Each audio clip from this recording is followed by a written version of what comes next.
بسم اللہ الرحمن الرحیم۔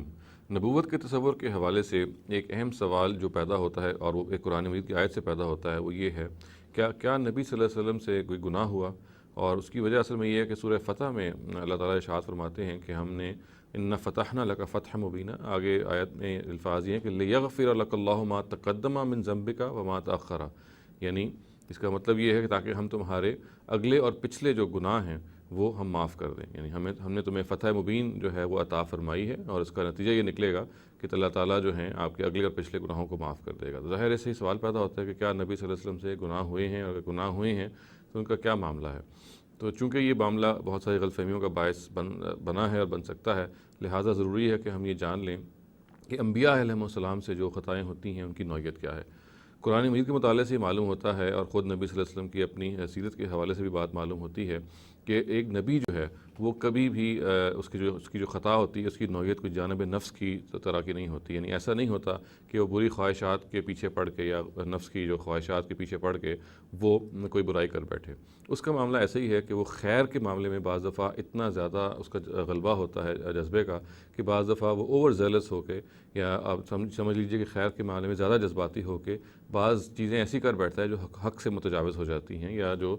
بیلنس کے جو ایٹیٹیوڈ ہے، بیلنس ایٹیٹیوڈ اس سے زیادہ متجاوز ہو جاتی ہیں، تو اللہ تعالیٰ پھر وہاں پہ کریکٹ کر دیتے ہیں ایک نبی کو، اور اس کی وجہ بھی ہوتی ہے کیونکہ ایک نبی کو اپنی امت کے لیے، اپنی قوم کے لیے نمونہ بننا ہوتا ہے، تو یہ ضروری ہوتا ہے کہ بتا دیا جائے کہ اگر آپ کہیں حق کے معاملے میں تجاوز کر رہے ہیں، یعنی اگر آپ جانب حق میں بھی کوئی اگر معاملہ ایسا کر رہے ہیں کہ جو بیلنس نہیں ہے، اور اس میں اگرچہ آپ کی نیت بھی بہت صالح ہوتی ہے، بہت نیک ہوتی ہے، اور آپ کا مقصد ہی ہوتا ہے کہ اس معاملے کو سر انجام دیتے ہوئے آپ جو آپ کے سامنے اوور آل آبجیکٹیو ہے اس کو صحیح طرح سے اچیو کریں، تو اللہ تعالیٰ جب یہ دیکھتے ہیں کہ اس معاملے میں کوئی تجاوز ہو رہا ہے تو آپ کو کریکٹ کر دیتے ہیں۔ اس کی ہم چند مثالیں بڑی واضح طریقے پہ قرآن میں دیکھ سکتے ہیں۔ مثال کے طور پہ دیکھیے کہ نبی صلی اللہ علیہ وسلم نے ایک موقع پہ یہ معلوم ہوتا ہے سورہ تحریم میں کہ اپنے اوپر کچھ چیز ممنوع قرار دے دی، یعنی آیت کے الفاظ تو یہ ہیں کہ انہوں نے بعض چیزیں ممنوع قرار دے دیں، اور قرآن یہ کہتا ہے کہ لما تحرم ما احل اللہ لک، یعنی آپ نے اپنے اوپر وہ کیوں ناجائز قرار دے دیا جو اللہ تعالیٰ نے آپ کو جائز قرار دیا تھا۔ اور چنانچہ چونکہ آپ کو اس سلسلے میں امت کے لیے نمونہ بننا ہے، اور اگر آپ کی ذاتی پسند یا ناپسند بھی لوگوں کے سامنے آ جائے مثال کے طور پہ، تو اس کے نتیجے میں لوگ اس کو دین شریعت سے متعلق کر سکتے ہیں، اور وہ جو ایک بیلنس ہے وہ مجروح ہو سکتا ہے۔ اگر کوئی جائز چیز جو اللہ تعالیٰ نے آپ کے لیے جائز کر رکھی ہے اس کو اگر آپ اپنے اوپر ناجائز کر لیں تو یہ امت کے لیے ایک ایسی مثال بن جائے گا کہ پھر بہت سارے وہ لوگ ان جائز چیزوں سے فائدہ نہیں اٹھائیں گے، تو آپ کو اس موقع پہ کریکٹ کیا گیا۔ اسی طرح سے ہمیں معلوم ہے کہ جہاد کے موقع پہ بعض منافقین آپ کے پاس آتے تھے اور بہانے کر کے کوشش کرتے تھے کہ وہ شامل نہ ہوں جہاد میں، تو اس موقع پہ بھی ہمیں معلوم ہے کہ اللہ تعالیٰ نے قرآن مجید میں آپ کو کریکٹ کیا اور یہ کہا کہ عفا اللہ عنک لما اذنت لہم، یعنی آپ پہ اللہ تعالیٰ رحم کرے، آپ نے کیوں ان کو اجازت دی کہ وہ جہاد میں شرکت نہ کریں۔ تو اس طرح کی اور مثالیں ہم دے سکتے ہیں، اور یہ مثالیں اور انبیاء علیہ السلام کی زندگی میں بھی موجود ہیں، مگر جو باٹم لائن ہے، جو بنیادی بات ہے وہ یہ ہے کہ انبیاء علیہ السلام سے خود بالخصوص نبی صلی اللہ علیہ وسلم سے جو ذم یا گناہ کی نسبت سورہ فتح میں کی گئی ہے، اس کا یہ مطلب نہیں ہے کہ کوئی جانب نفس میں آپ سے کوئی گناہ ہوئے اور آپ نے بری خواہشات یا بیس ڈیزائرز کی پیروی میں گناہ کیے،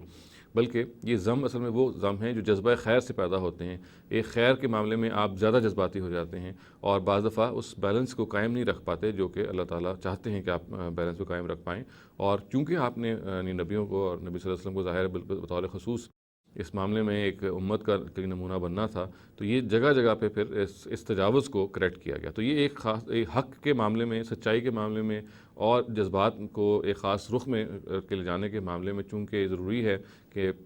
انسان اور بالخصوص نبی جو ہے وہ ایک ایسی جگہ پہ فائز رہے جو بالکل بیلنسڈ ہو، جو حق سے نہ بہت آگے ہو اور نہ سر منہ سے نیچے ہو، اس کو بالکل ایک میزان کی جگہ پہ رہنا ہے۔ تو یہ جو ذنب ہے یا یہ جو گناہ ہے، جیسے میں نے عرض کیا، جو اس کا تعلق خود قرآن مجید نے بیان کیا، یہ وہ ذنب ہیں یا یہ وہ گناہ ہیں کہ جو حق کے خاطر، یعنی حق کے نفاذ کی خاطر، حق کے اچیومنٹ کی خاطر، حق کو پالنے کی خاطر، یا حق کے معاملے میں زیادہ جذباتی ہو جانے کی خاطر کے نتیجے میں بعض دفعہ انبیاء علیہ السلام سے سرزد ہوتے ہیں، اور اللہ تعالیٰ کی طرف سے پھر ان کی کریکشن بھی آ جاتی ہے، اور وہ کریکشن ہم ان سارے مقامات پہ دیکھ سکتے ہیں کہ بڑی محبت آمیز کریکشن ہوتی ہے۔ ایسے ہی کریکشن ہوتی ہے کہ جیسے انسان بہت پیار اور محبت سے ایک استاد اپنے شاگرد کو کہتا ہے کہ بھئی آپ نے یہ کام کیوں کیا، اس کا تو آپ سے تقاضا بھی نہیں تھا، یہ تو آپ نے اپنے سے بڑھ کے اپنی معاملے سے اپنے آپ کو ضیق میں ڈال کے اپنے آپ کو پریشان کر کے آپ نے یہ معاملہ کر لیا، یا آپ کے اس معاملے کے نتیجے میں دیکھیں فلاں چیزیں وجود میں آ سکتی ہیں جو کہ باعث خیر نہ ہوں باقیوں کے لیے، اور چونکہ آپ کو نمونہ بننا ہے امت کے لیے، لہٰذا یہ معاملہ اس طرح سے نہیں ہونا چاہیے۔ تو یہ بالکل ایک لونگ افیکشن کے طریقے پہ ایک محبت آمیز اللہ تعالیٰ کی طرف سے پھر ایک ریمارک ہوتا ہے، ایک تصحیح ہوتی ہے جو قرآن مجید میں نازل ہوتی ہے، جو یہ بتا دیتی ہے کہ یہاں پہ جو گناہ ہوئے ہیں یہ ہرگز کوئی جانب نفس میں یا بری خواہشات کی پیروی میں گناہ نہیں ہوئے، بلکہ یہ خود نیکی میں تجاوز، آپ کہہ لیجئے اگر الفاظ کو ہم اس کی تعبیر یہ کریں کہ نیکی میں تجاوز کے نتیجے میں پیدا ہوتے ہیں، اور اس معاملے کو اسی طریقے سے قرآن مجید کی روشنی میں سمجھتے رہنا چاہیے ہمیں۔ اقول قولی ھذا واستغفر اللہ لی ولکم ولسائر المسلمین والمسلمات۔